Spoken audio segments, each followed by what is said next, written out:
So the adaptive challenge is how we can respond to the new reality of social media and bricks and mortar churches maybe not being the main way that religion is shared or faith communities are together. So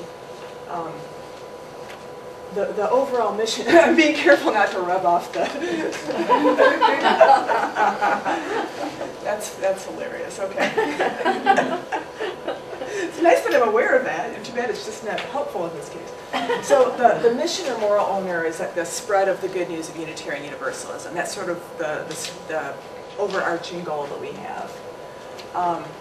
Articulated in this specific context is that we want to pay attention to connections, especially across generations. We want to be able to reach out to people outside the bricks and mortar congregations, and we also want to pay attention to both breadth and depth. So those are things we put into our goal.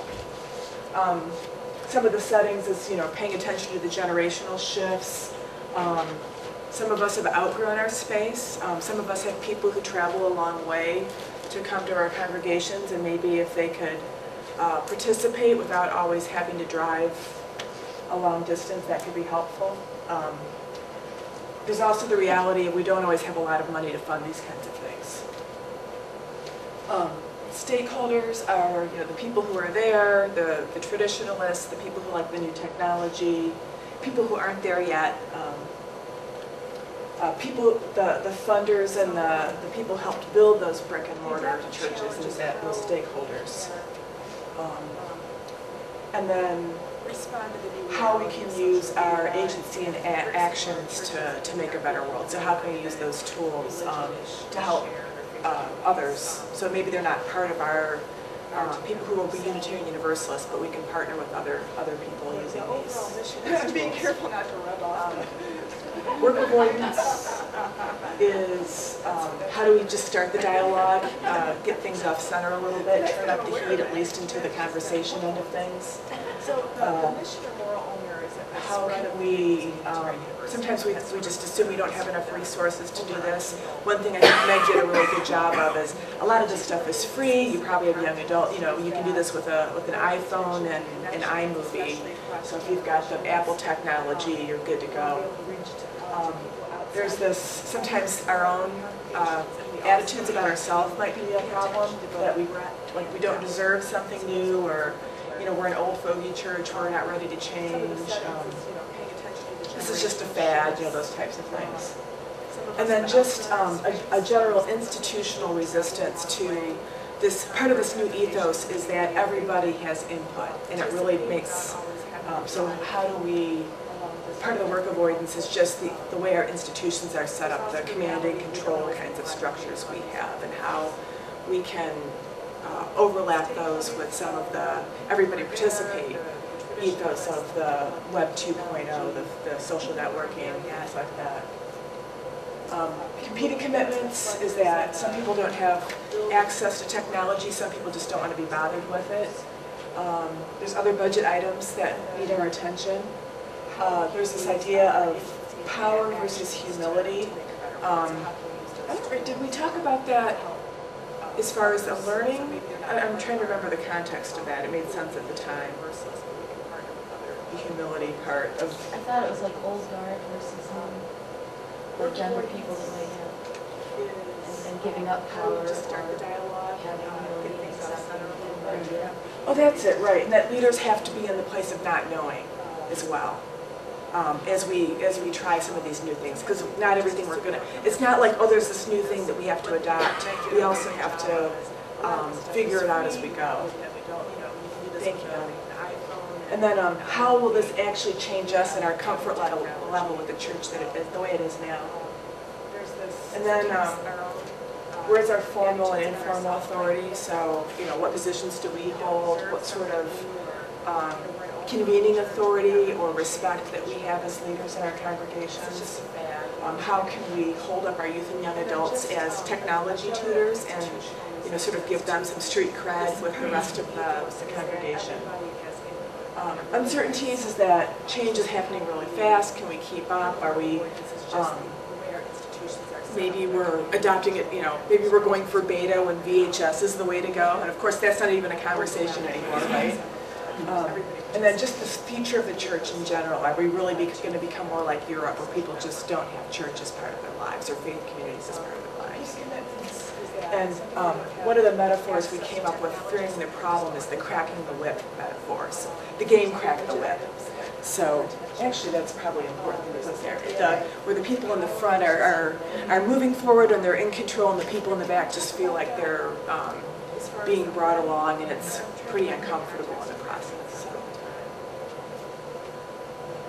And so then, go ahead and turn on the light, if you would. I think it's the one closest to the door.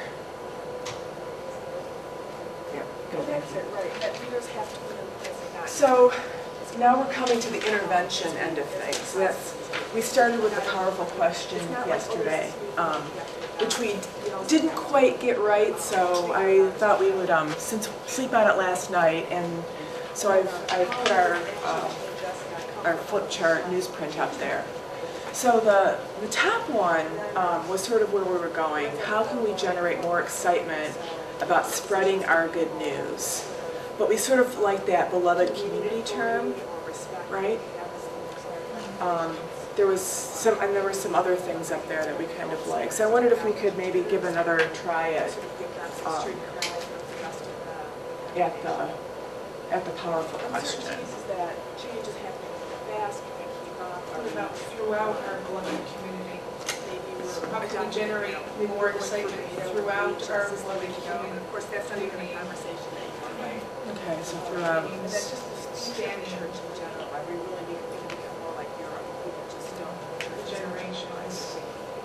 That sort of limits it to those people who are actually inside the doors. The game Crack the Whip.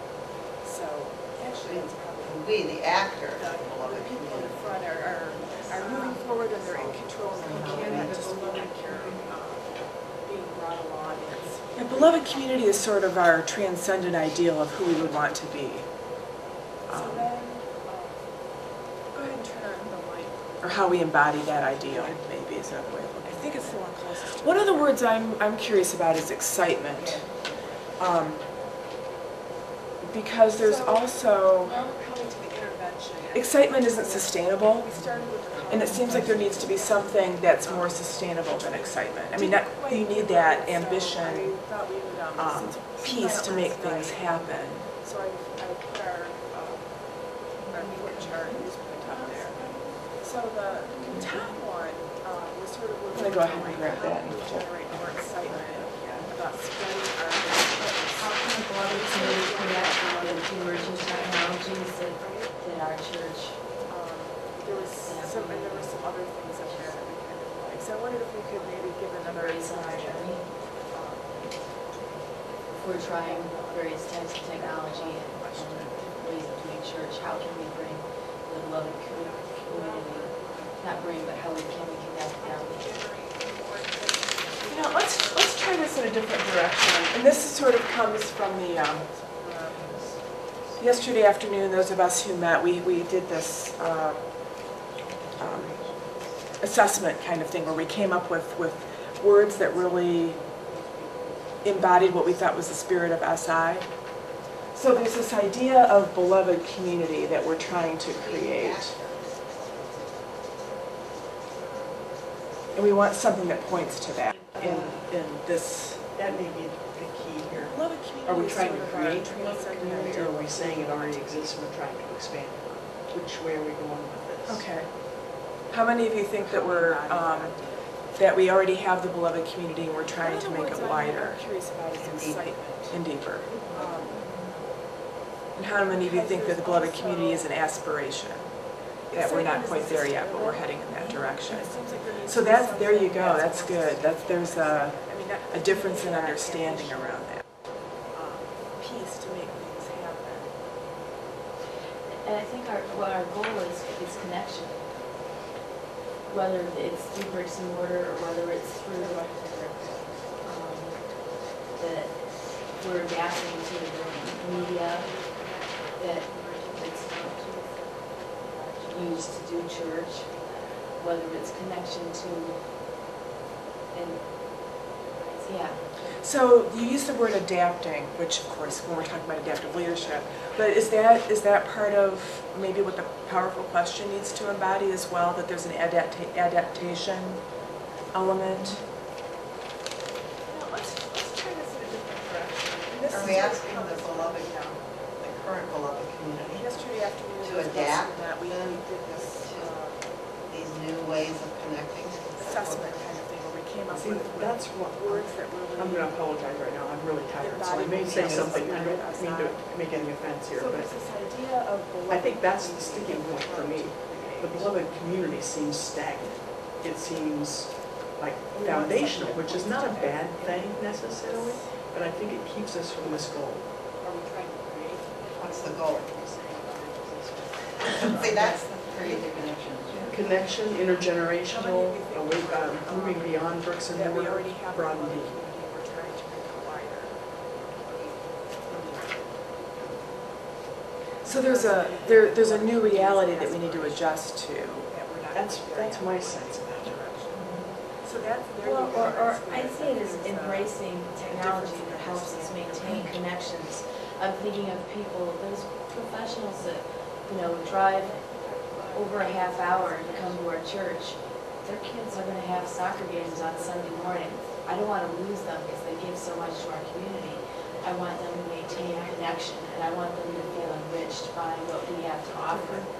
And so I think we need to adapt, use this technology for that connection to, I've got names and faces in my head, but I'm sure every church has that. But is that part of? A percentage of our congregation is always in transitional, but I think we also have encompasses people that haven't found us yet. If beloved community is the core of the church, it's adapt. If it's beloved community is the greater community that we're trying to incorporate into our experience, it's still a connection. It's about expanding, I think that's redefining. And maybe there's another verb there too, the beloved community. Maybe that's it. Maybe what it's about is making this beloved community more dynamic and organic. And using all the tools available, which technology is kind of a buzzword. A car is technology. So, It used to be continuous improvement, So but now I see it there's more a new as reality that we need to adjust. evolvement, continually evolving, that whatever it is that comes down the pipe next. Right now, it's, well, the web and blah, but it's opening our minds to, there's continuously going to be new things evolving, and rather than being the way we've all been, make a complete shift to, let's just get open. Let's just continuously evolve and not get stuck in any one, this is what it is today. Oh geez, we gotta get to this. And then, oh my God, it's another big, oh, we gotta get to this. But just to open our minds in our churches to we're just gonna keep evolving. I love what they said in the theme talk about it used to be that only a few people controlled the message, and now you're having group conversations. I think that's the point, that's the revolution. We need to make sure our brick and mortar recognizes that message. Right. I keep reflecting on the speaker at District Assembly, and he was talking about, Out of the box. right, the church in the box, and I am so sorry, but I don't remember. David Owen O'Quill. Okay, well, he kept talking about, the church in the box, and so then he asked the question of, why a single church or bar? And so I'm sort of thinking, it's sort of an analogy to go back and look at this and thinking, well, I would like for our leadership team and predominant people in our community to understand or to be able to look at the needs of the people that we serve. Yes, we're always going to serve people that are very comfortable and relate to the church in the box. And they're going to need that. They need the seats, they need the pews, they need the hymnals, they need the written order of service that they can hold in their hand. But for us to grow, we have to look to the outside world, into the community that we're housed. And so it's being able to have that vision and then break it down to operationalize the vision. So we don't need to operationalize any powerful question, but I think there's something. I pulled a couple of words out of discussion, but I think that evolution word. I mean, we as part of being in a liberal faith is that we are constantly in conversation with what's happening in society. We don't have a single truth that we hold on to, even when it doesn't make sense anymore. We need to respond. So there's that respond aspect, there's that evolution aspect of, we're the living tradition, right? And being nimble and flexible also as an organization. Yeah. Which is willing to take risks. I think of the speaker from District Assembly the year before from Harrisburg, who went from their comfortable suburban, we need to expand. Our expansion is buying an inner city building and, keeping both campuses. I mean, what by 2 votes the congregation voted. That's a big risk. It's how to respond to Yeah. So I'm wondering if the evolution is being able to evolve as part of what we want to do, to be faithful to that ethic of evolution. I'm thinking of the Beatles song, you say you want an evolution. Because that is, I mean, that's part of, And evolution incorporates that maintaining the DNA from before, with the new. Yeah, so the adaptation. Piaget terms, you adapt We use a and assimilate. very daily tool. Yeah. So we don't We're really talking about revolution, question, but I think there's R-E, I evolution. pulled a couple of words out of discussion, but I think that evolution. See, I'm not. I mean, No. You don't want this Revolution is totally, dumping. overturning. And I'm saying we evolve, which honors We don't have a single truth where we've been, but but it's changed forever. In the common vernacular, I would agree with you. But written as RE-evolution, it's the idea of evolving and then evolving again. More of a spiral. Very important, Jazz. It's a different word. Yes, it's a very different word, very different concept. The year before, Harrisburg, went from their comfort, not revolution. Did you make that up? No, not at all. Buying an inner city building. No, Mary Daly, if you ever have a chance to read any of her work, it's life-changing. That's a big deal. E-A-L-Y, yes.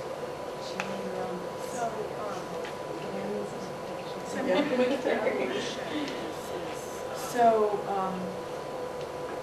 being able to evolve is part of what we want to do, to be faithful to that. Well, let's start with that word re-evolution and see if we can come up with a powerful question. With re-evolution in there. The other thing is I'm thinking like David Owen O'Quill, there's a certain amount of change is happening. We can respond intentionally, or we can be we can be at the end of the crack the whip game and be pulled along. So, how can we?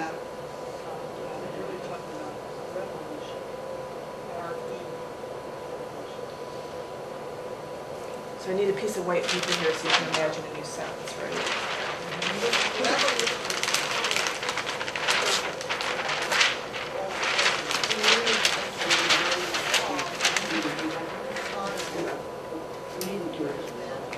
So we want to crack the whip.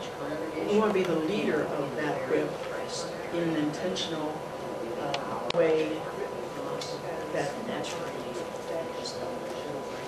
helps us be more inclusive.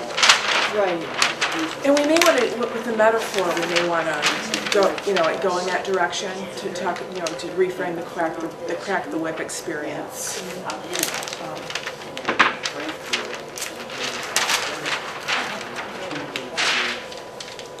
So those are One person suggested just as an option. that. So we could say re-evolve.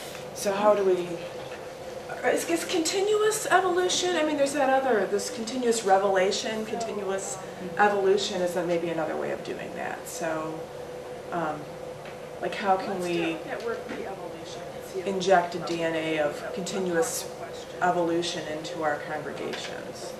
Re-evolution in there. One of the things I'm thinking, like David, Well, yeah. a certain amount of it, changes happen. We can respond intentionally. Less wordy Or we can be, So, we can be at the end of the crack the whip game and be pulled along. So, how can we be faithful, maybe, to the concept of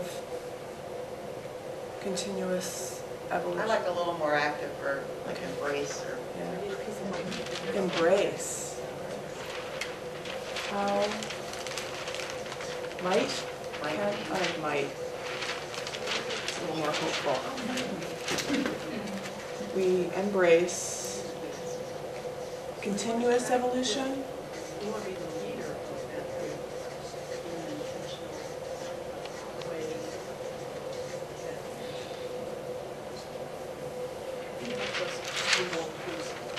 Right. And we may want to, with the metaphor, we may want to go, go in that direction to talk, in to connection reframe with the crack what the we whip want to call experience. people who are already in connection. In other words, as we're continuously evolving, we are also reaching out, as opposed to we will re-evolve. We'll just keep So but we could say re-evolve. expand, So how do we? broaden, something. Is Connect continuous with- evolution? I connect mean, there's is that the other. word. How about that? revelation, In ways that deepen and broaden our beloved community. There you go. So it's still working. Inject a DNA of continuous evolution into our congregation. So we like that deep and broad bit, right? Was it broad? Broad, okay. Less wordy. And so the beloved community's here, but it's still evolving, so it's not finished yet. So that sort of pulls both. Because I think it's important that we had two different understandings of that word, so we know that our powerful question has to be able to contain both understandings. Okay, how might we embrace continuous evolution in ways that deepen and broaden our beloved community?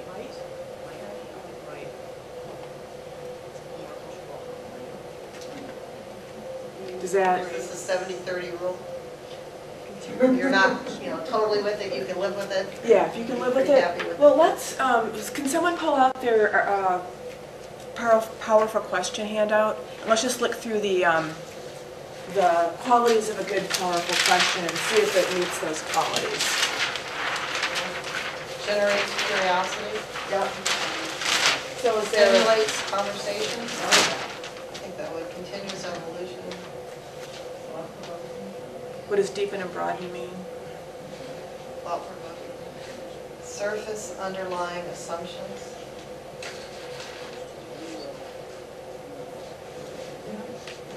Do we want to grow? Do we want to go deeper? I mean, those are really two of the big impediments to growth. Like creativity and deepen possibility. and broaden our Generate So it's still energy, working. channel attention. Explores deep meaning, evokes more questions. Is it broad? I think the generate excitement bits, I think it's a little bit short in that area.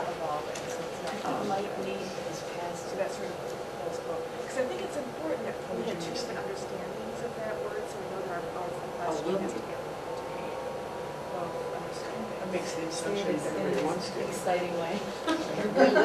We will embrace that would be It adds up to me, it adds a With the level. how. It adds a Well, level of commitment. There's the can word too we could put up How there. can we? The might's a little hesitant. Yeah. The can is, we're on this path. It's not that we, it's not that we can't still have a conversation, but. Can someone pull out their variation of buy-in can? Let's just look through the. What if it was more active in this, how we embrace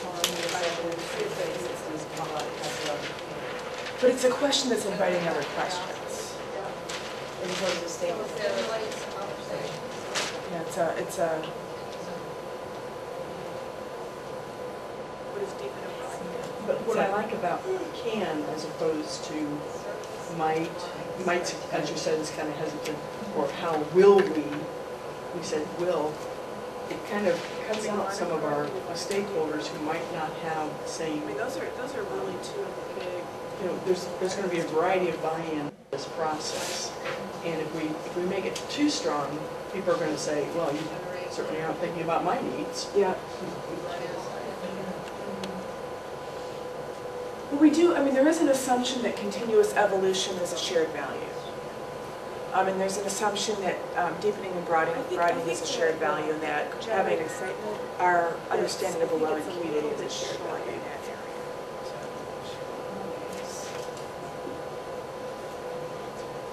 That's deepen and broaden our beloved community. We will embrace that. It adds up to me, that's what the how is. There's the can word too we can put up top here. The might's a little hesitant. So how many of you had your energy level raised up when we got this sentence on the board?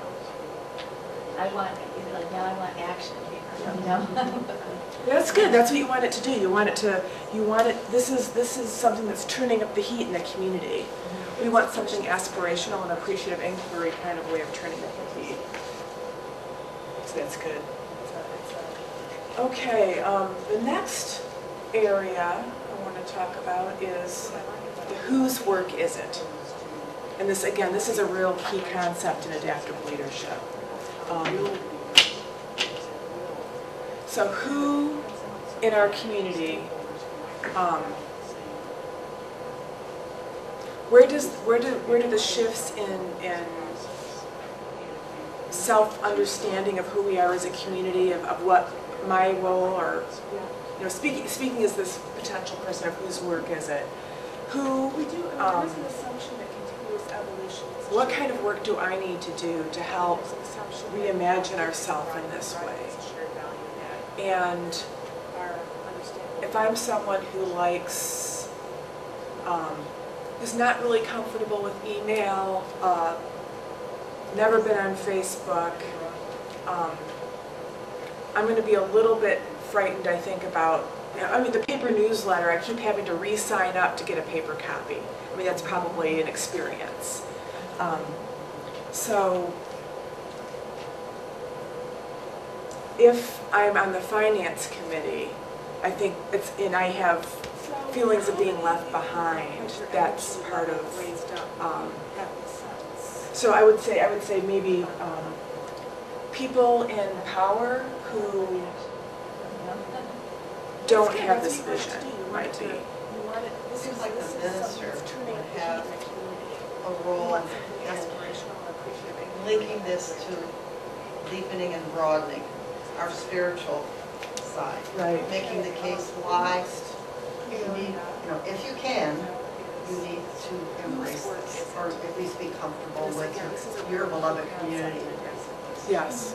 Actually, there's this awesome, I'm just going to, since a lot of you aren't going to be here this afternoon, there's this awesome, where are you? Where do the shifts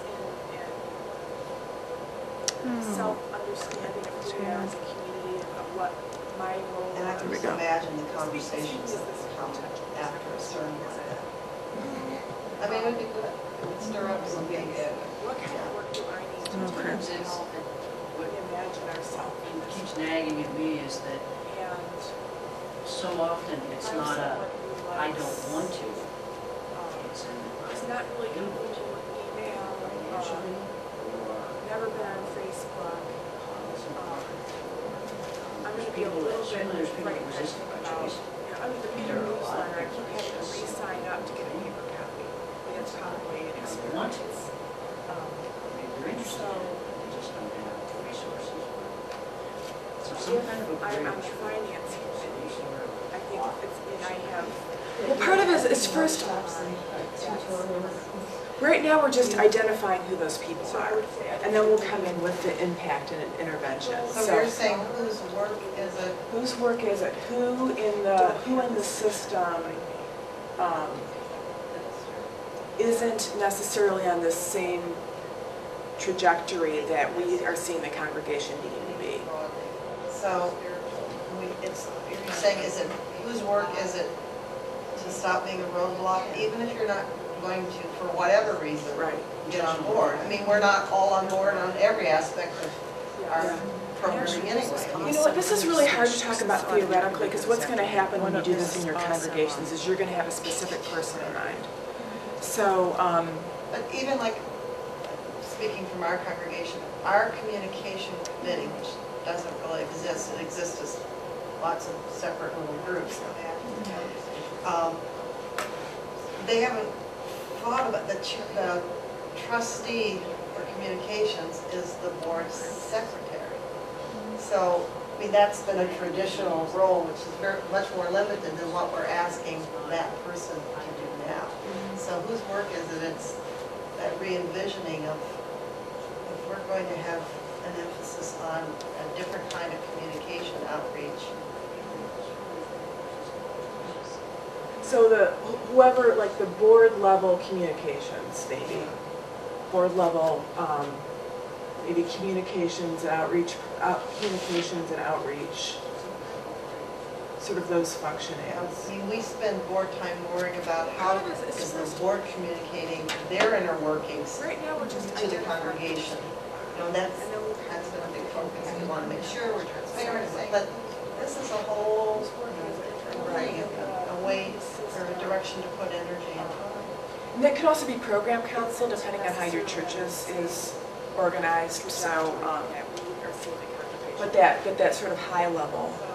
And I'm thinking staff too. If you have I know churches where they've had this lovely office administrator who, is happy to use, WordStar, because that's what she learned on 20 years ago. That was what it took me a long time to get off WordStar. Control B to bold, I remember all those things. But yes, staff might be another, again, thinking of particulars of what I've experienced is the first webmaster. I think we talked about that yesterday a little bit, but the first webmaster, or there might be someone else who looks at that as their fiefdom in some way. So the person who... You mentioned earlier, like older members with first names. And I think you're saying these are people that might need to be brought out to the conversation. Not even older members, but there's people who are in finance tend to are the people who say no.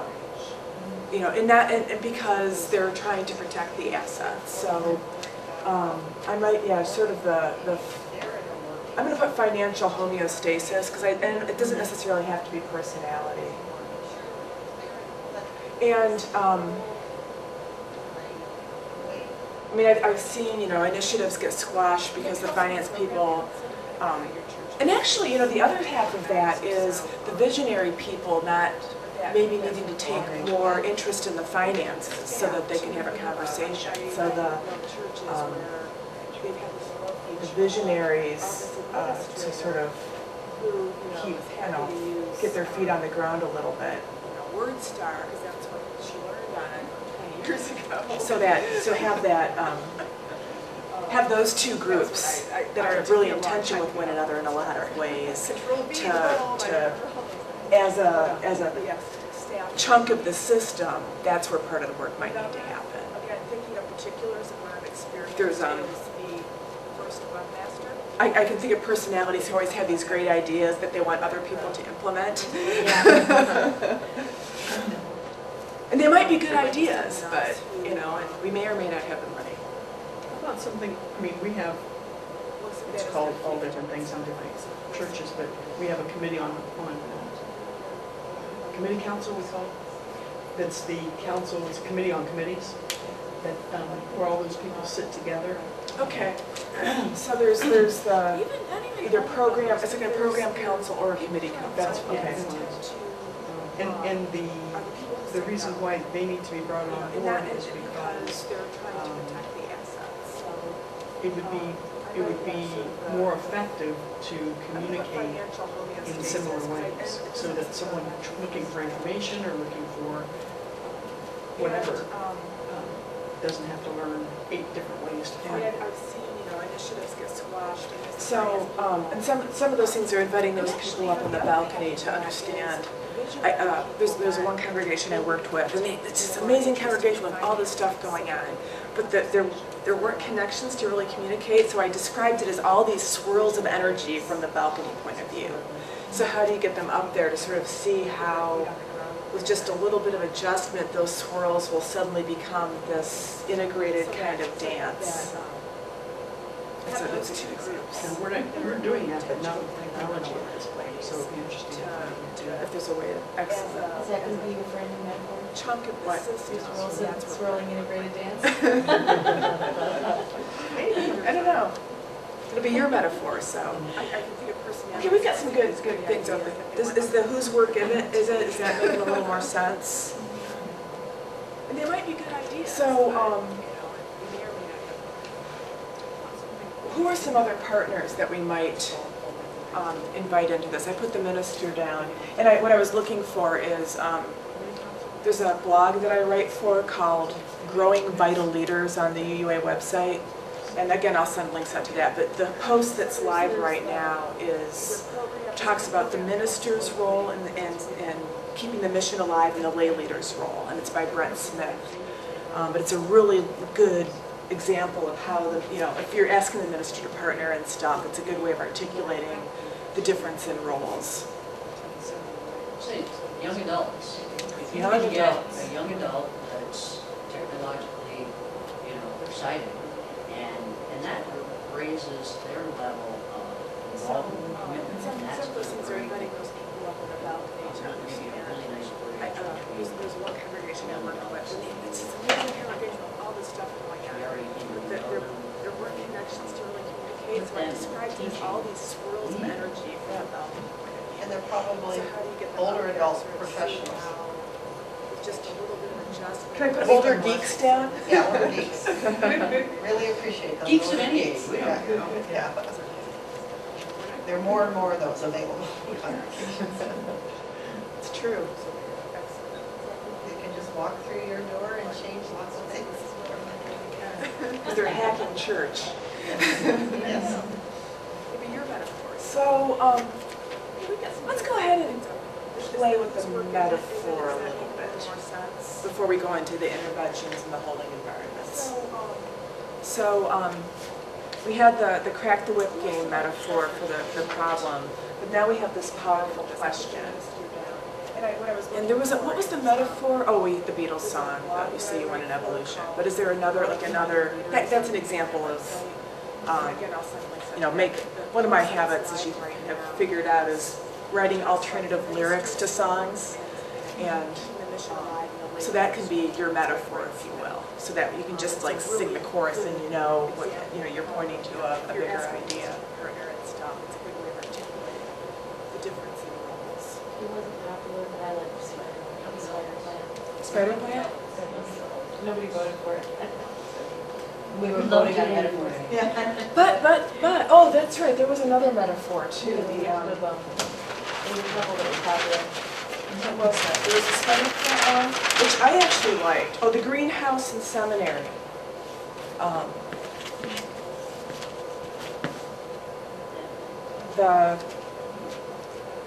Which points to the broadening and deepening idea, was the one that came up. That might have been Riding the tech train was another one. So there's a spider.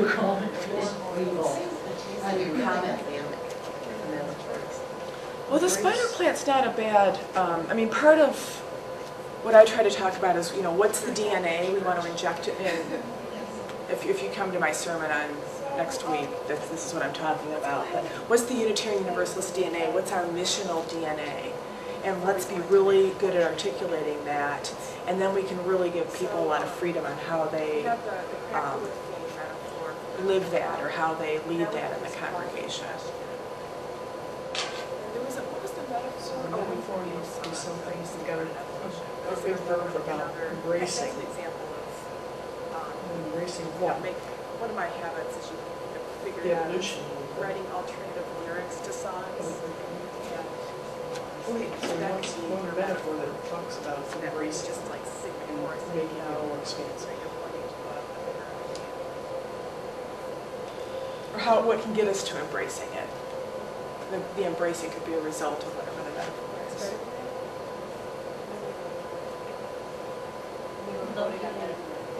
But, oh, that's right, there was another metaphor. There was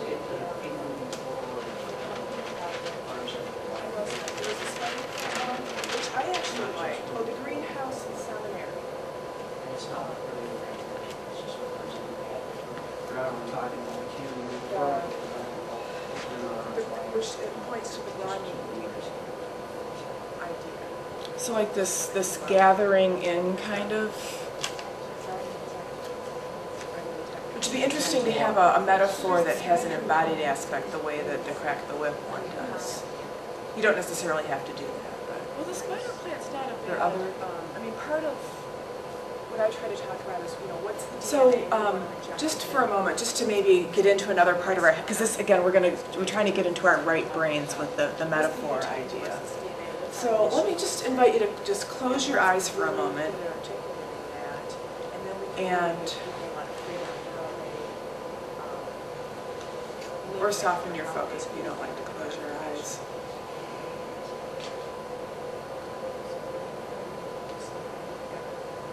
And think of the word evolution.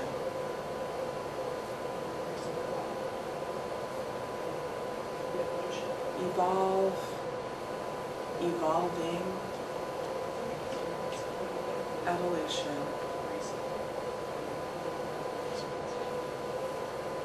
If an image has come to mind, hold it. What can get us to embracing it? If an image hasn't come to mind, imagine a big, wide white sheet of paper.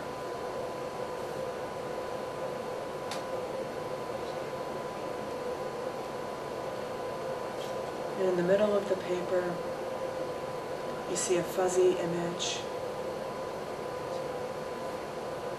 that begins to sharpen and come into focus.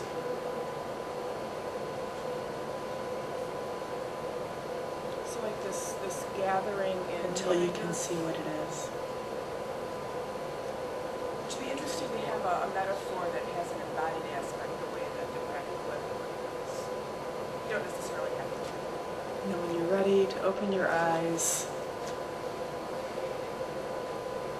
So just for a moment, just to maybe get into another part of our, because this again, we're trying to get into our right brains with the metaphor idea.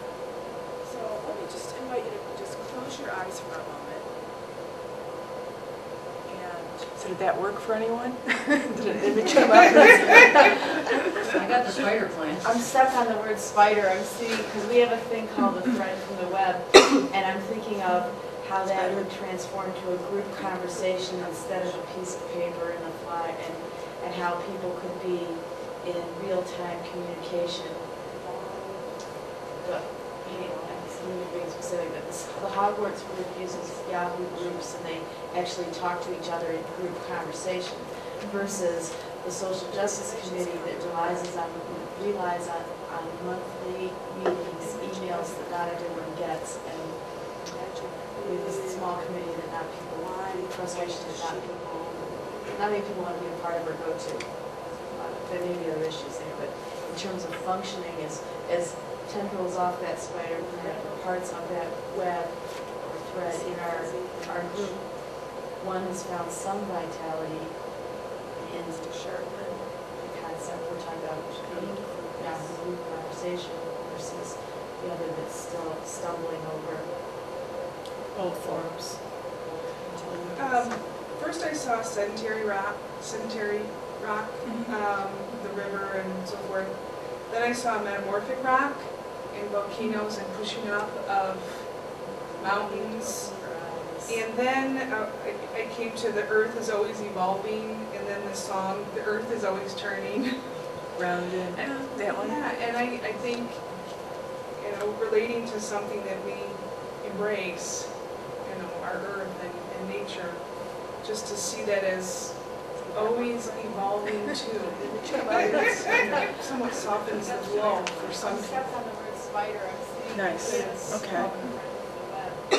It's okay, because the earth is always evolving. The Earth's evolving. Other images that came up that I got a spiral, upward spiral that continues to get larger. And I thought, that sounds too much like a tornado, and that's way too violent. But that same feeling of and larger and more inclusive and pulling in. Like the universe and galactic bodies. oh, like a You know. the turning of a universe in circles. There you go. Other images. And how it was, continuously coming together. Yep. Another good one. I also thought about a rose plant and how when you want to make a new type of rose, they just keep grafting on and grafting on. and Grafting? grafting on until they get a rose of the right color or fragrance of it. Excellent.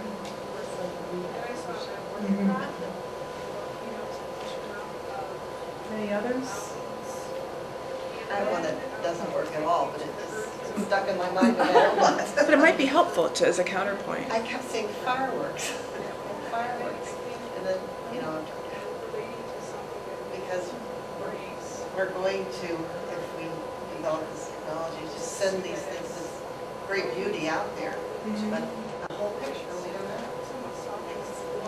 And they're temporary. They're temporary. They're beautiful and then they're gone. Yeah, That's not a bad metaphor. not just one, but many in the sky. I like your two together, I like the, like the song says, let it be a dance. And when people want to join the dance, and double helix and spin, and your concept is something spinning, and if more people join it, the dance floor fills up. I just like that phrase, let it be a dance. Yeah.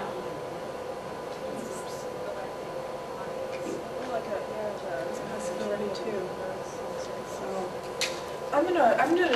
I think I'm gonna put some of these up here because I think that they all point to a very similar, I think they all do a beautiful job of pointing to an idea. So the let it be a dance. Spiral. Let it be a spiral dance. I actually was thinking of a nautilus, that same kind of spiral shape with the, and then we have the weaving.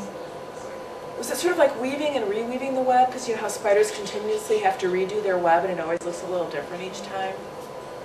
Hadn't gotten that far. I was trying to figure out how to make it move. Be visually animated. We had fireworks. But it might be helpful. You had the earth, Fire bubbling up in lava. yeah, it's a little bit like the pot, the bubbling pot with the suit too, that I don't know, there's that the primordial goop out of which life came from, that's that sort of And it's they're regenerative. temporary. They're beautiful and then they're gone. And it doesn't have to be violent either, it doesn't have to be, it can be just very calm, sedentary rock.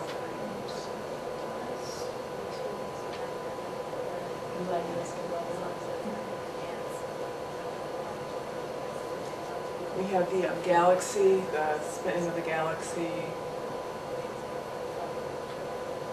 We have the DNA spiral. Am I missing any? I'm seeing the train turning into train continues to evolve too. It goes along and picks up more and more people, and the train itself evolves, and it, you know, just keeps carrying on. But the vehicle itself keeps evolving.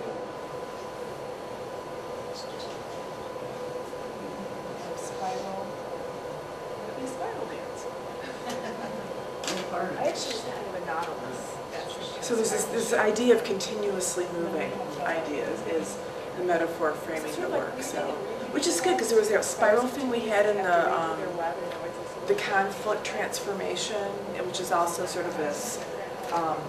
These low risk, high impact interventions are that spiral kind of idea of you try little things and learn from them. And I think we're ready to go there. Let's look at the let's think of a couple of low-risk, high-impact things we can do. Let's a little bit like the pot.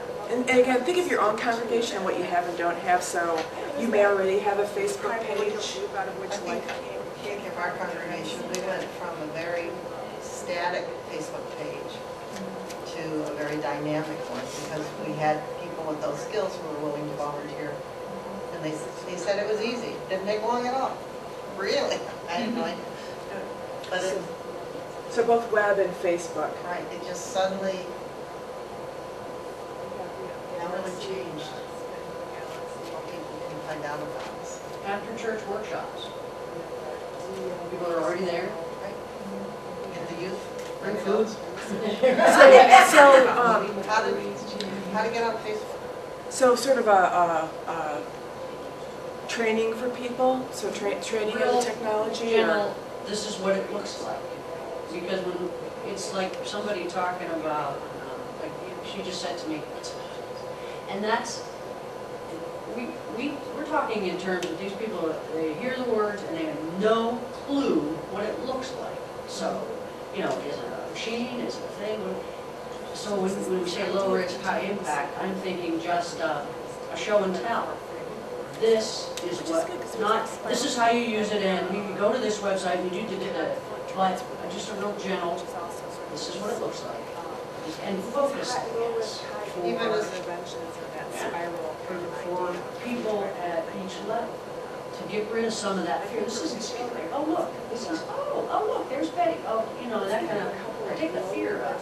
I have a question about, our congregation recently did a survey on theology to help inform our worship services. And we had, I think we had paper surveys, but we had laptops set up in the coffee hour. You can do it at home if you're, tech savvy enough to do that. So I'm curious to hear how many people who wouldn't normally go to SurveyMonkey who went and did that online. So if that, because part of it is you really want to have something useful, some sort of project or something. So maybe, that or the survey, have a survey station or something. Can you imagine their vision of SurveyMonkey? Right. Some 82-year-old person's going, SurveyMonkey? And what's their concept? It's a lifesaver. Yeah, sometimes we're all just too concrete. We need to get Training for people. we did a social justice activity similar to that. It wasn't to teach and to bring people along, but what we did, we set up a bunch of laptops in the fellowship hall, and after service, people could go in and immediately sit down and log into their own web page or their own email page, whether it was Hotmail or whatever, and send. They could copy and paste a letter to, at that time it was the Concord Falls Rec Center. So the using technology to do like a letter writing campaign. Not our little letter, box on the wall. Old way.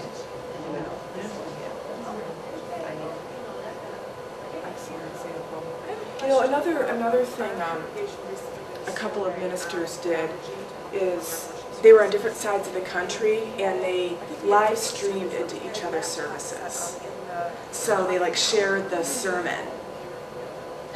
So there's introducing bits of technology or that beautiful homily that we saw during Meg's presentation today. Okay, you can't evoke tears from it. Sure you can. That was really touching. I mentioned to our minister, we had tried, I think think, a couple of years to do Wednesday vespers. And it turned out it wasn't that popular with people coming, and a lot of effort went into it, but it was, you know, a lot of people just can't get away at, was it 6 or whatever, 7 to 8 on Wednesdays, or you had committee meetings. I mean, there was just so much competition. That's hard for families with young kids, but if we had, you know, some video using some of these sites. TED Talks. Yes, well, for adult education. I thought next year when GA is in Louisville, on Sunday morning, we're going to try to get as many people down there as we can get. I mean, there's going to be a lot of ministers down there. So I thought maybe what we should do, and I haven't thrown this out to the district yet, but I think it would be fun. Video stream Sunday morning service on Sunday morning, and instead of having ministers who speak, we're all sitting watching this live feed of what's going on in Louisville, and we're all joining in. That's awesome. There was some, I think Chicago, they actually streamed all of GA. They had a church where it was set up, where people in Chicago could just go and be with a bunch of youths. I mean, it's kind of like watching the big game down at the bar. I was going to say, we do it for sports events. Yeah, seriously. I mean, I want to turn it a little and make it more active for the people that are not familiar with the intervention sense. So what if we provided a way for people in the congregation to make something that's presented in the conversation, so they can be speakers in the conversation? You know, if you show, like if instead of simply showing them this is what a Facebook page looks like, just say we're taking statements on this issue. Would you like to be a part of a short video and make a statement on an issue? And we've had little, how can we empower them to feel like I can do this? So like to make a congregation, well, we did the service auction video where we had testimonials. Right. So have people like invite people to be part of the video. We're trying to canvas this year too. We had a video. But then those are still sort of being the observer, but we're trying to create a real-time conversation that they can participate in terms of connection without fear of being part of a group conversation, or to just to embrace or visualize that concept, that new revolution, and so how can we invite people to participate in that dance? Hey, this is fun.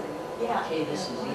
Like the video that started today's talk, that's been out a while, but, you know, all ages were invited and, you know, coached through making that, and then that's on the website. Was it the coming home video? Yes, the coming home, It's kind of yeah. like watching the big But game down at the to be a bar. part of something like that, Yeah, seriously. make you feel more comfortable. You know, I'm wondering, another thing is, you know, one of the things we're really facing a challenge is as our congregations are aging, there's the getting people rides to church, and if arranging that is a nightmare. But if we could find a technology solution, you know, that would. See, I found out Friday I was coming here and put it on our website to ask if anybody would give me a ride. Now, I didn't get a response, but I'm not so sure how many of our members actually read the Facebook website of our church, you know. So I mean, On the day they're packing to come here. right. Yeah, and help. I mean, I'm checking in with Facebook a billion times a day, but that's. What about things just like conference calls? Like what I want to do in September is do like a Wednesday evening thing where we can get all the youth together. Well, not just for us, all the youth is 6, but so everybody can get on and talk to each other, and it can be. So like Google Plus, you can do it with video. That kind of, yeah. Yeah, use you know, that again, that makes it more accessible for some of the families. I have congregations all over the region that I work with, so, you know, I'll meet with them online. Sometimes, you know, they'll have 3 or 4 people at the church. They'll have the person who has the young child at their house, the person who had to work late could, you know, Skype in from. So yeah, there's a lot of flexibility. Or you can call in on the phone. So there's options. That's good. So we've come up with, we've really focused on the low risk part. So what are some of the high impact learnings that we might get from some of those things? Let's just pick a couple of them. So what might we learn, whether it succeeds or fails? So for example, if we do something during coffee hour, for example, either a letter writing campaign or the survey or something, I mean, part of it is we have a task we want to accomplish, but also how might we pay attention to who exactly participates and who doesn't, who's around but doesn't participate. Yeah, coffee hour, that was probably something. I mean, I thought the letter writing campaign was a great idea. The problem was there were only 3 computers and people were drinking coffee and talking, so it was too much competition for kind of computer. Right, so that's a learning though. It's okay, okay. And the learning is, I mean, the one thing we do is we try something and it doesn't work, but we don't really like go a little bit deeper. Is it doesn't work, you know, there's 20 reasons why. So to make sure we embed that learning into that experiment. And if we know there are people who are very hesitant for many reasons, then you can have the team that goes one-on-one and invites them to come and participate and sits down. I have congregations all over the region. Come on, Mary. Come on, Olive. She's probably more tech savvy than I am. She's not. But come on, let's go through this together and see what we can do.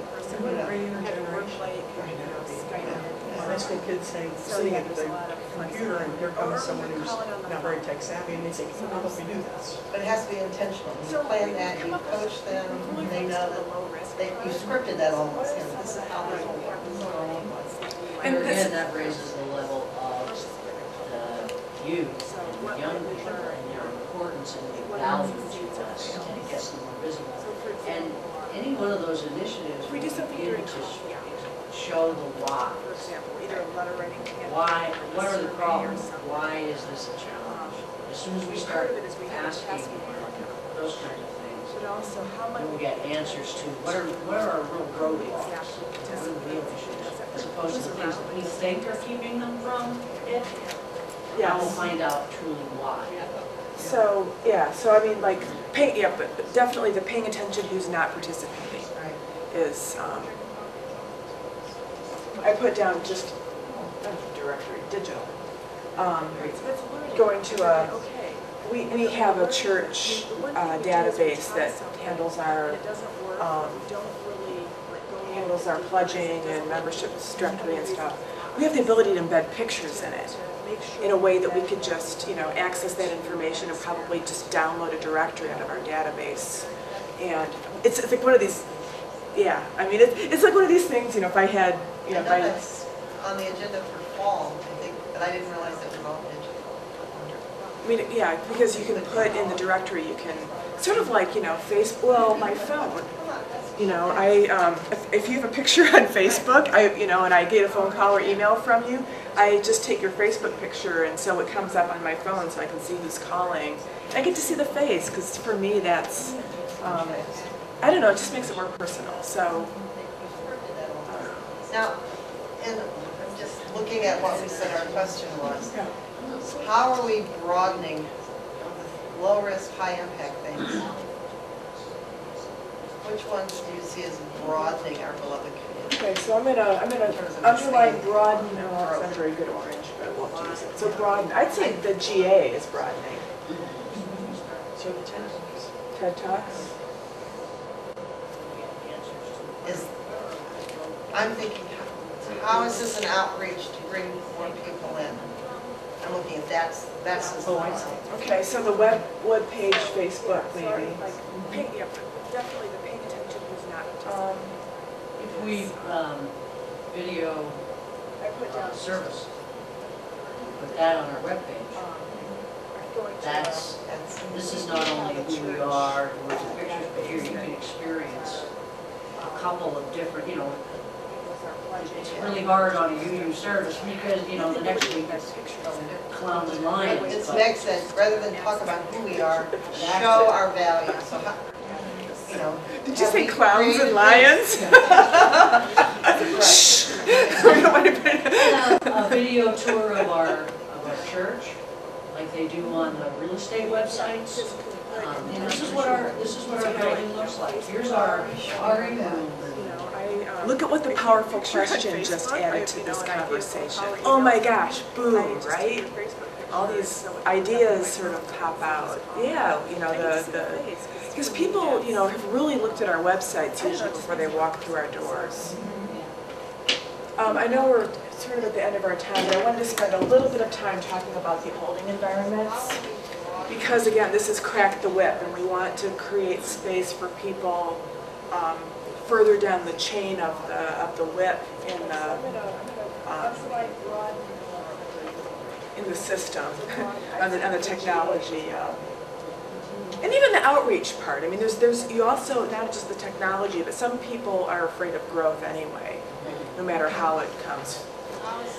So what are some of the holding environments that we have available? When you're talking about holding environments, are you talking about the word space I'm going to use may be temporal, it might be physical, but are you talking about a space for those who may be reticent or not real sure to come along more slowly at their own pace? Is that what you're talking about? It's more of that we're regulating the heat. So there's times when we want to turn up the heat and have people's imagination be brought up to put a little bit of pressure on them maybe. And then the holding environment is when things get too hot, how can you keep turning down the temperature? So you want people again in that zone of productive disequilibrium, that area that we're learning together. So if things get too hot, or to help, you know, have that pressure, automatic pressure relief valve. I think the question I ask people in registration, Oh my gosh. would you like a paper copy or a digital copy?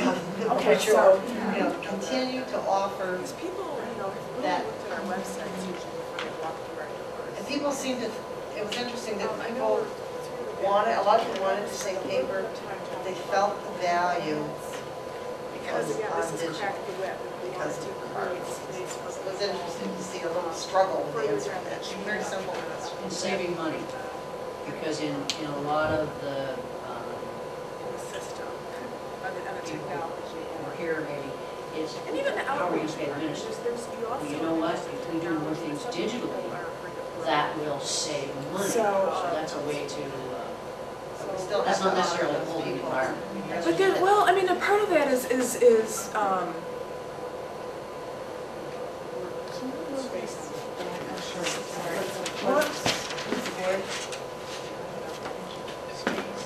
don't worry about it. It's all going into the car soon anyway.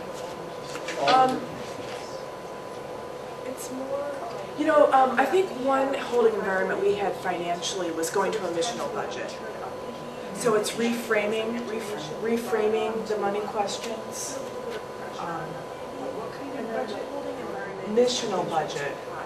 So we still have a line item budget with, that the accountants use for, you know, but when we talk about how much money we have in our budget, we have this much for worship, and we have this much for outreach, and we have this, and what all the staff did is they kept track of their time to see how much of their time they spent in each area.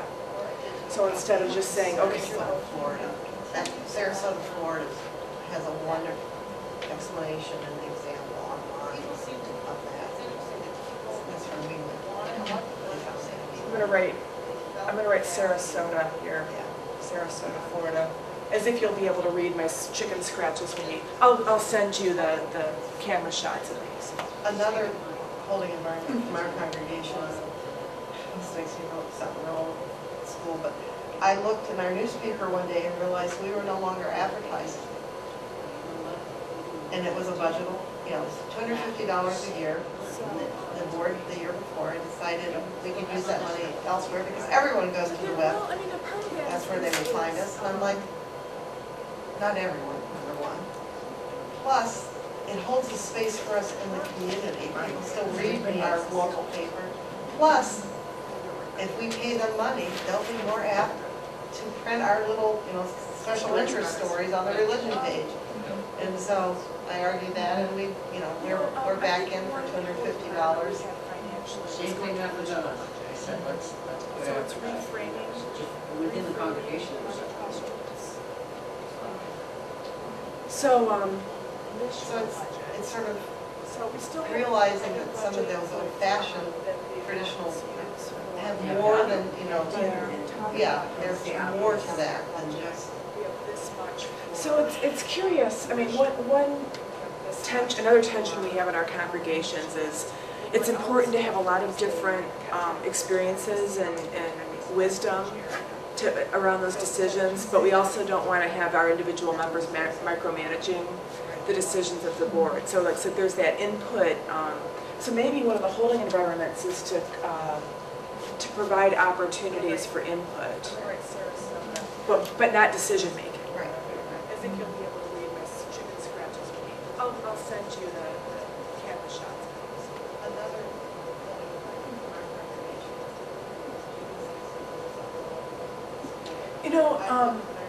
I have to say, this is one thing that I've had older leaders really model for me, is this giving input, but really being clear that the decision is the current leadership's decision. And I've done that myself with our congregation was not fair share until this year. And I was having, as a UUA staff member, I am being paid out of your district dues, so district and national program fund bits. So having that, I never said, you have to do this or whatever, but I'm saying these are the reasons, this is my input, but it's your decision. And that's sort of what we do, like, anything like that. It's just really good ways of modeling good leadership. So, fashion, traditional, and more than, yeah, there's more to that. maybe two more, and then we'll go eat some more of that savory, delicious. It's important. Oh gosh. I know I need a shot. I can't do this. Why don't you turn it around, because we used to, that would be the big complaint of the week years ago. Oh, when you go someplace and the food's bad, yeah. Poor vegetarians, oh. Anyway. Some sort of liaisons, people that would volunteer for the task, but 2 or 3 people that's their kind of responsibility, is to specifically reach out to people that are having challenges. Liaison's the best word I can come up with. I'm going to put pastoral, because there's a pastoral element to that. That's there. I was almost thinking caring team. Pastoral tech liaisons. Yeah, people that specifically would, they would be able to pinpoint and maybe go visit and have a one-on-one chat. And just make it more, find out more about it. As we're doing this, and I know we're videotaping it, I'm thinking this conversation could be really valuable for congregations to hear, because we're sort of working through this in a way that's really quite universally applicable in our congregations. So we might be seeing this. One more. Roll it through the knuckle. Maybe 2 more.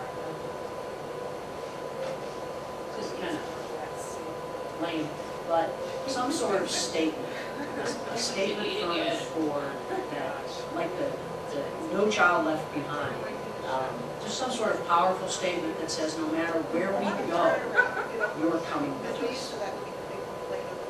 Kind of a we will not leave you behind. Just some sort of banner kind of statement out there that says we're all going together. So we will not leave you behind. So there's a covenantal articulation Ooh. of. Okay. That's excellent. Covenant's one of those words you can pull out in almost any situation in church. Keep total applause. You know, as part of our, we're going here initiative, and we're gonna, Yeah. something in that that says we're all going here. Pastoral, That it gives them a sense of leadership sense. pastoral It's part of tech our- liaisons. And it's missional. Yeah, it's not, I mean, we won't leave you behind, we won't leave up on the mountain to die.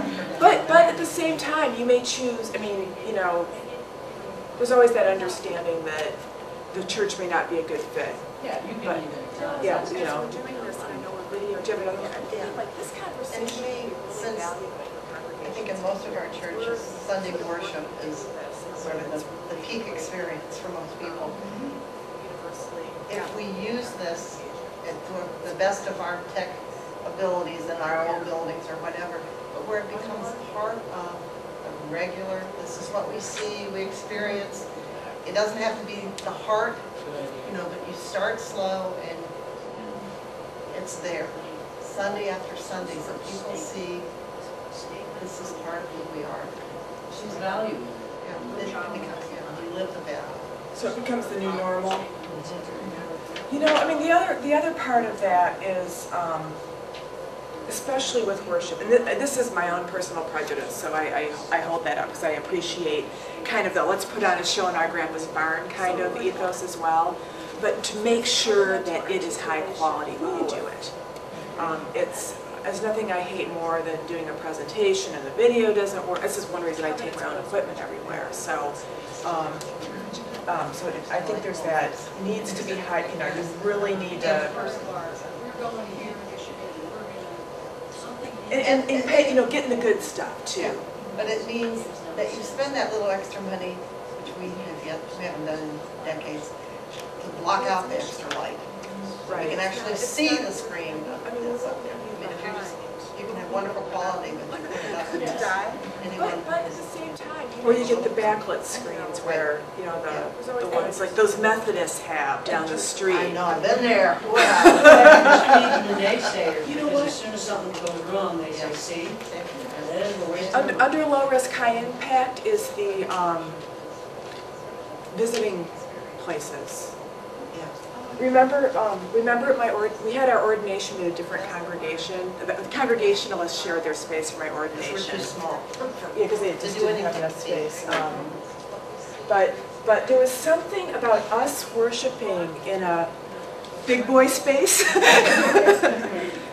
It was really something. I mean, for me, I felt like we just envisioned ourselves as able to be a different kind of congregation, and or even visiting or doing like a shared worship like we do here, you know, at Summer Institute. People are like, wow, that's really cool to have. I mean, I don't know that a lot of the tech that we've had has been, I've seen it done differently in a way that's a little more organic, but yes. So I have a concern about gatekeepers. Gatekeepers, yeah, so that, I mean, like I remember when we got a new Projector? slide, yeah, projector, and they were really peculiar about who was allowed to learn how to use the projector and who would have the key to the closet it would be locked in. And some of those people came and went, and then we'd have a movie we need to show, and we'd be trying to figure out Thank who's you. available. Thanks so much. Who knows how to use the I know, thing. I understand. I think that's a. I say this as one of the people who was not ranked necessary to learn how to use it, who was on the committee who wanted to learn. Okay, I'm not, whatever it is, that you know, it's like, You get the plastic cups, you don't get the fine china. yeah, you know, and it wasn't a big, it's a silly thing, you know, because I'm not technically already able, but I wanted to learn.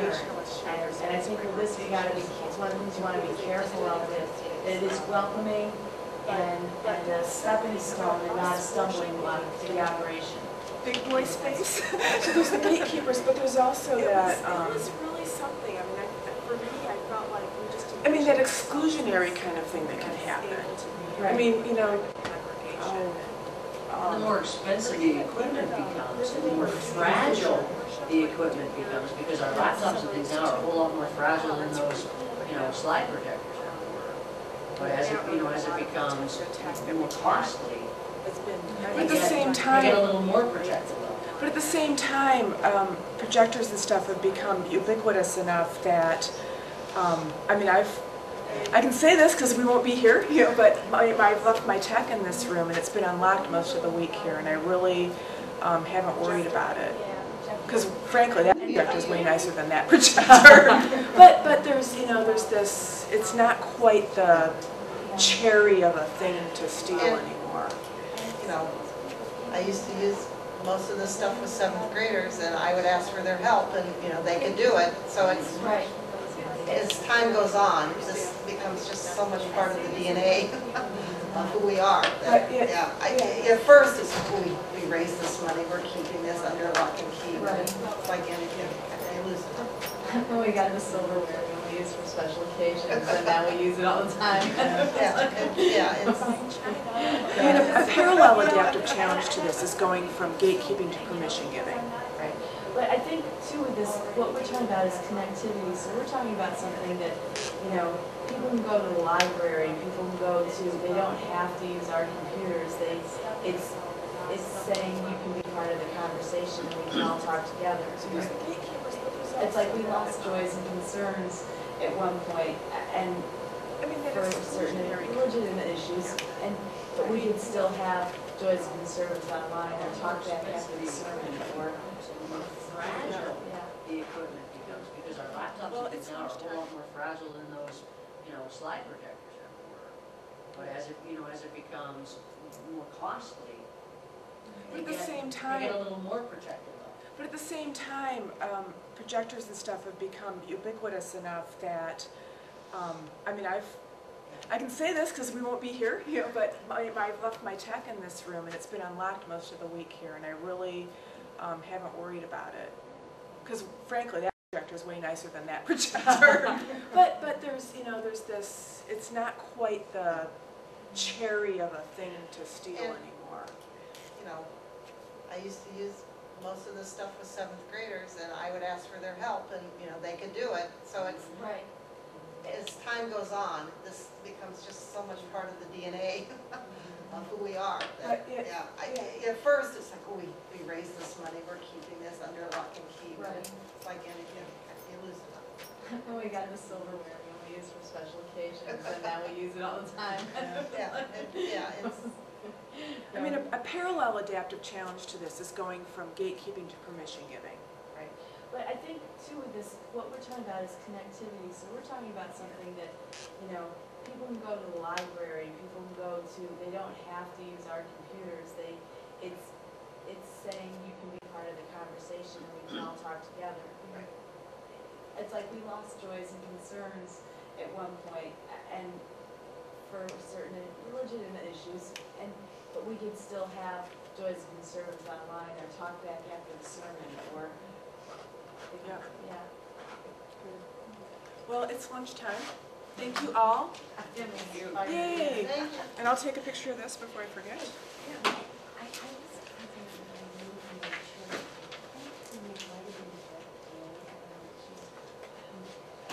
And there are people that ask me, tell me about SI, tell me what it's like. And you just kind of go, And there are people who think that it's, you just go there and have fun. You feel like that's a bad thing for you to do it.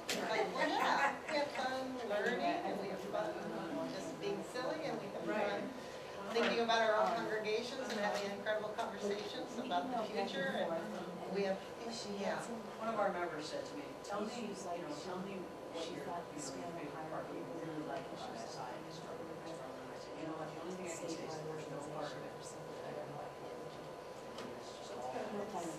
so it's an equal Another problem there? Thanks, Renee. Thank you. This is fun. someone said she was doing enough groups at the church. Gun is in my phone. That really doesn't ring a bell. The issue that ring a bell, right? Are these somebody's sunglasses? Yeah, they're John's, and he's coming to San Diego, so. And I haven't been involved in, throw the damn thing. I haven't haven't been involved with the board for a while.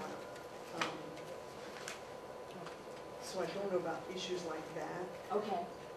Um, We emailed a while, and then she was just making assumptions about me and who I was, and I just felt like she, nothing negative, just presumptuous and kind of expecting me to take certain actions, and I wasn't, like, so then I thought, well, maybe that behavior had alienated her from people maybe in the church or other things. I just started assuming that maybe she had a personal problem or something. How we did like those feedback. So like we had common interests. Which is common, talk and- about, membership or, worship or she was- whatever. But just Anyway, so I was see just sure I was just kind of get, I don't know if she got kind of probably all this woman I've gotten to talk talk about. She about. called the church everyone and she wanted a movie. and maybe just It how our was a healthcare felt. movie it was called, and she thought I would Yeah, have it yeah. because our Sounds church was great. showing the movie. And I had brought in the head of Span, Ohio. I'm thinking you might be able to get support for that in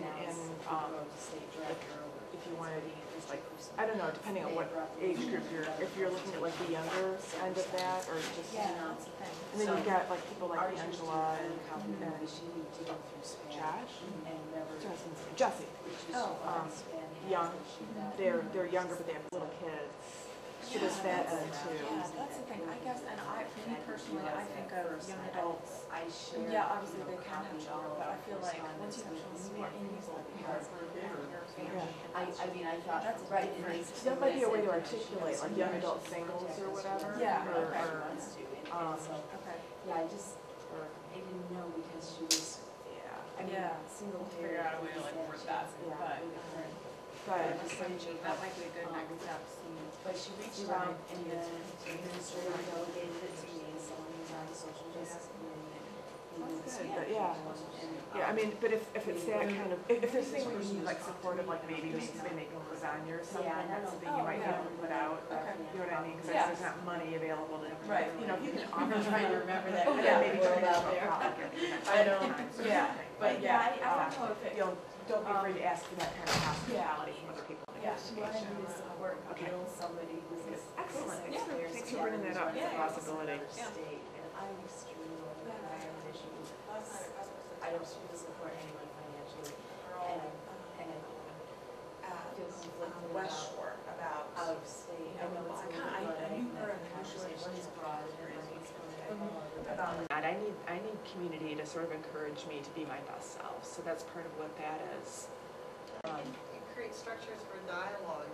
If you're really changing something major for this church, there have to be a lot of chances for people to come and share their concerns, and why not, and then hear from other people who, this is not a big deal. Well, of course, anyone who works with children has a background check. That's just the way of the world in any school situation, and this is, our education program, this is just how we do it. It's nothing personal, it's just the way of the world, and it's for the best interest of the children. And perhaps even, some brave soul might share a story, their own story of where the system failed them. That can be powerful as well. I also think that, and I was guilty of this because I did do that, and our church is little tiny, and it was that move. But there was and I was very, very proficient in the technical end of it, and I, compiled this horrendous document. And I thought, well, okay, now, I've done my bit. But it was not. It wasn't, there was a whole segment, there was a whole missing accountability piece where it was my job to, what I felt it was my responsibility, and I needed to be accountable for being able to decompress that document and make it real. Handing somebody, 20, 25 pages of, well, these are safety policies, this is the insurance policy, this is where you go, this is what it should be, this is the language, here's examples from 3 churches. I mean, technically you could do that, but it doesn't make it real, and it doesn't take apart, it doesn't take the sting out of it, it just is an overwhelming document. It doesn't make it a real thing, a living thing, and it doesn't open dialogue to how it's useful and why we have it. And was also, as DRE, that was also part of my responsibility. And that should have prefaced the here's the document thing. Or even the ownership of involving people in the creation Right, of because it. it would have taken for those couple of board members that are like, saying, well, don't you trust me, it would have taken that out of it, or it would have helped at least open some kind of dialogue. And I didn't stop, I was so worried about the technical end of it, that I didn't stop to do the other and realize that, I've got to bring these people along, and if I don't open dialogue with them and I don't have a relationship with them, I can't do that. So that was equally as important as the technical, so. That's a great insight, and But sort of you keep did that your in mind. diligence, I mean, you presented it as a draft, Yeah. and now I need input from the Yeah. board, and if they form a committee to work on this, and then. But I needed to be Yeah. more real about it, I needed to be more authentic, I really needed to look at, instead of looking at the board as this robotic functioning leadership team, I needed to look at them as human beings and realize where they're at, and I didn't do that. And one reason I asked you to all look at your own temperaments and stuff is to realize what your weak spots are and make sure that you have people on your team or on your, part of me, I like to just sit down and create something and not have to mess around with other people. But I also realize when I collaborate, it's much richer. Everyone else has buy-in. I learn something from it. But it's a lot easier just to not have the mess of other people's opinions involved. I hear you. Messy opinions. Messy. That's why you're a union. There's been, yeah. Just quickly, last Sunday, I was on my way here, but the Safe Congregations Committee met at our church, and 3 years ago they had designed and implemented this, but then they realized that they had fallen short in so many ways. So they needed to go over it to see what the church was capable of doing. We were not capable of having 2 adults in the nursery every Sunday. We only were one. So they excised the things that were not realistic. I'd still, yeah. See, red flags are going. Yeah, but red flags are going off As the for me grandmother too. of a lot of little So toddlers, I would be. This is where the mission of the congregation is to keep, part of the embedded in the mission is to keep the children safe. Yes. And if we don't have the capability to keep these children safe by having 2 people in the room, then we don't have the program. I'm not, Yeah. that's that's me, my reaction too. to really, because if the mission is to keep them safe. I agree with you, but there are just so many things. The concern was legal. If we put things in policy and we don't abide by them, then. Let's have an offline conversation around that, because I want to focus on the process as much rather than the details, actually you should probably talk to our lifespan person who's more, but yeah, there's. No, that's not. Anyway, so I want to spend a little bit, I'm giving, this is a two, actually. So this is our adaptive learning curve we're talking about. We're going to basically be working with this model for the rest of the week. So for those of you, just for a little review, and for those of you who weren't here, what we want to do is, as we face adaptive challenges, these are challenges where people have to change their own thoughts and minds and opinions. We have to keep them in the state of productive disequilibrium, of productive distress, because this is where we learn. This is how we can address adaptive challenges. Now, we talked about the levels of conflict yesterday, and what I did is I took the colors off that chart and sort of overlaid them on here. So this is the state of productive disequilibrium, this green spot. So our being in the problem to solve level of conflict, or in a basic disagreement, and maybe in the winning contest kind of mode that doesn't get too entrenched. That's our state of productive disequilibrium. If we're in this depression area, we're below the line of learning. So that's when we need to turn up the heat to get people into this problem to solve zone, or higher, depending on the situation. And if things are up here, they're too hot. Nobody's going to be using their cognitive functioning. They're all going to be in their flight or fight lizard brain mode. So this is the area, if this is the area in our conflict model that we want to be working in. That's sort of our sandbox. Was this a handout from something? This is from yesterday afternoon, so I'll give you, actually I can, this is the printout, it's in there. Oh, thank you.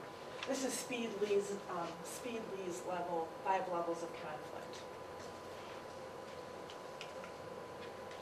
So what I want to do is I want to give you a tool for your toolbox to keep people in this zone of productive distress through conflict transformation. So this is a model by, there's a book called The Little Book of Conflict Transformation.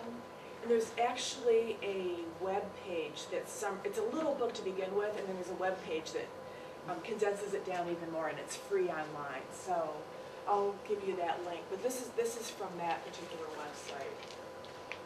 So this is Letterrock. I may be mispronouncing his name, but this is his model of conflict transformation. And the thing about in adaptive challenges as well as conflict transformation, there's this idea of kind of this spiral where you go through these small iterations of conflict and engagement with the problem over and over again. When we talk about small, high